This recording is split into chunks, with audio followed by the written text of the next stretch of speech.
Yang punya pangkat, yang punya jabatan, yang punya karir, yang punya harta meningkat. Ingat, Anda hanya dititipkan saja oleh Allah.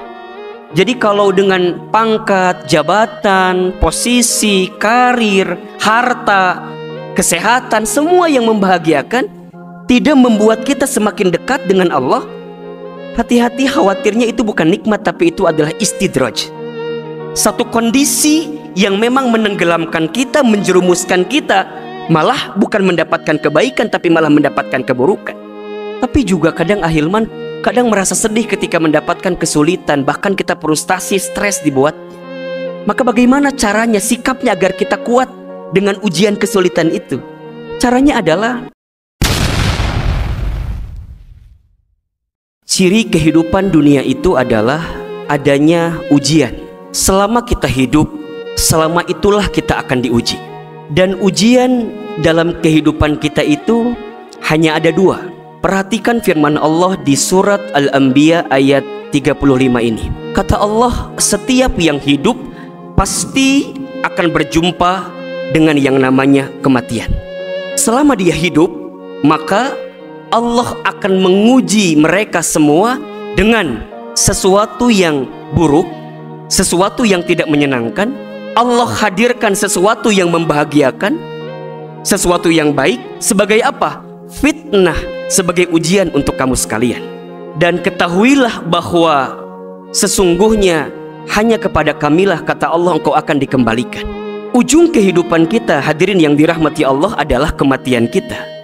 Tapi sebelum kita berjumpa dengan yang namanya kematian, maka kita akan hidup di kehidupan dunia ini dengan dinamika ujian-ujian yang akan Allah hadirkan dalam kehidupan kita. Dan ujian kebaikan atau keburukan, kebahagiaan atau kesedihan, itulah yang digilirkan dalam kehidupan kita selama kita hidup di dunia. Nikmat, musibah, sehat, sakit, lapang, sempit, kaya, miskin. Ada saat kita mendapatkan, ada saat kita kehilangan. Ada saat bisnis kita untung, tapi ada saat bisnis usaha kita rugi. Ada saat tertawa, tapi ada saat kita menangis. Ada saat kita dihormati, dimuliakan, dihargai, tapi ada saat kita akan dihina, dicaci maki, dibully, dan segala macamnya. Itulah dinamika dalam kehidupan kita yang kalau kita maknai, itu adalah ujian-ujian yang Allah hadirkan dalam kehidupan kita. Maka pesannya sederhana sekali. Siapapun di antara hadirin sekalian yang hari ini sedang dianugerahkan kebahagiaan, kebaikan, jangan sombong dengan keadaan itu.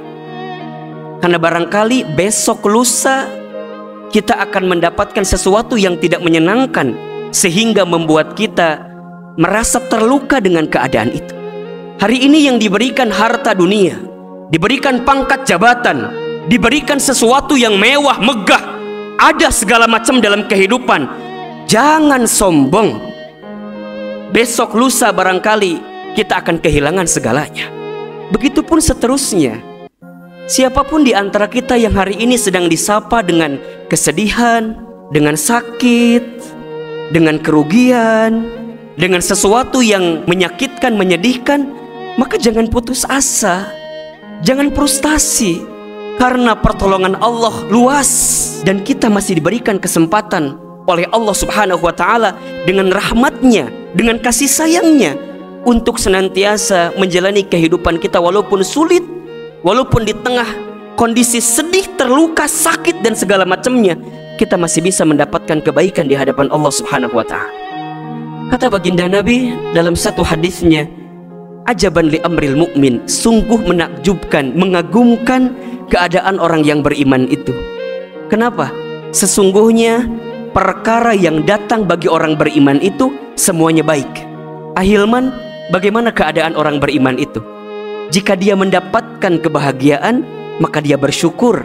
Jika dia mendapatkan kemadorotan, kesedihan, kesulitan, maka dia bersabar, karena itu baik baginya. Itulah sikap orang beriman yang mengagumkan dalam kehidupan. Maka hari ini kita semua sedang berada dalam kehidupan yang penuh dengan ujian. Baik berupa ujian yang membahagiakan, baik ujian yang berupa sesuatu yang menyedihkan. Maka apa sikap terbaik kita agar kemudian kita kuat saat ujian ini? Maka jangan lupa menghadirkan Allah dalam setiap aktivitas kehidupan kita. Saat kita dititipi dengan sesuatu yang menyenangkan, menggembirakan, membahagiakan, ketahuilah itu bukan hanya serta-merta ikhtiar kita, tapi di balik itu ada campur tangan kekuatan Allah yang begitu besar kepada kita. Yang punya pangkat, yang punya jabatan, yang punya karir, yang punya harta meningkat, ingat, Anda hanya dititipkan saja oleh Allah. Kalau Allah mau mencabutnya, bisa, boleh, kapanpun, dengan cara apapun, terserah Allah. Maka mulai katakan hari ini, jika ada yang diberikan sesuatu terbaik dalam kehidupan, jangan menganggap ini gara-gara aku, ini karena usahaku. Jangan, tapi katakan hadza min fadli rabbi, ini semua datang dari keutamaan Allah. La haula wala quwata illa billah. Kami tak punya daya, kami tak punya kekuatan, kami tak punya kemampuan, kecuali yang menitipkan semuanya adalah Allah subhanahu wa ta'ala. Ingat hadirin yang dirahmati Allah, kita itu dihormati, dimuliakan, dihargai, satu alasannya, karena Allah menutup aib-aib kita saja. Kalau seandainya dosa, aib, maksiat, kesalahan dibuka oleh Allah, apa yang kita banggakan dalam kehidupan ini? Begitupun seterusnya. Hadirin yang hari ini sedang diuji dengan kesulitan, maka tidak ada tempat bersandar, tidak ada tempat memohon, meminta pertolongan kecuali kepada Allah subhanahu wa ta'ala. Kadang kita itu merasa sedang diuji ketika mendapatkan kesulitan dibanding saat mendapatkan kebahagiaan. Saat dikasih sesuatu yang membahagiakan, seolah-olah kita tidak diuji, padahal sebenarnya kita sedang diuji. Selama dengan kebahagiaan itu, dengan kesenangan itu membuat kita semakin dekat dengan Allah, itu nikmat. Tapi jika sebaliknya, hati-hati, itu namanya istidraj. Jadi kalau dengan pangkat, jabatan, posisi, karir, harta, kesehatan, semua yang membahagiakan tidak membuat kita semakin dekat dengan Allah, hati-hati, khawatirnya itu bukan nikmat, tapi itu adalah istidraj. Satu kondisi yang memang menenggelamkan kita, menjerumuskan kita, malah bukan mendapatkan kebaikan, tapi malah mendapatkan keburukan. Maka oleh karena itu, teruslah mendekat taat kepada Allah ketika kita diberikan kebahagiaan. Tapi juga kadang ahilman, kadang merasa sedih ketika mendapatkan kesulitan, bahkan kita frustasi, stres dibuat. Maka bagaimana caranya, sikapnya agar kita kuat dengan ujian kesulitan itu?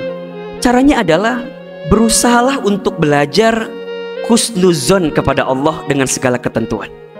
Yakini bahwa apa yang Allah hadirkan di dalam kehidupan kita itu adalah yang terbaik dalam pandangan Allah subhanahu wa ta'ala.